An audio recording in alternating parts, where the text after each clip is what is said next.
Bahrain boasts a rich cultural history and stands out among Gulf nations for its progressive approach to religious tolerance. This openness has facilitated the peaceful coexistence of diverse faiths. The remarkable event commenced in a Manama church, where worshippers witnessed a radiant light during a Sunday service. This phenomenon was described as bringing warmth and peace to all present. In the wake of this divine light, many individuals reported instant healing from chronic ailments, prompting a wave of visitors to the church and transforming it into a significant pilgrimage destination. The phenomenon garnered attention from both believers and skeptics, spurring discussions regarding its nature. Investigations aim to explore both scientific and supernatural explanations.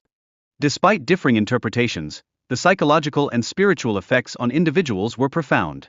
This event underscored how unforeseen moments can foster collective change and forge deeper connections.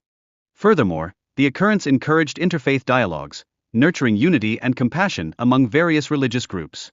This heightened awareness of religious diversity reinforces Bahrain's reputation for tolerance.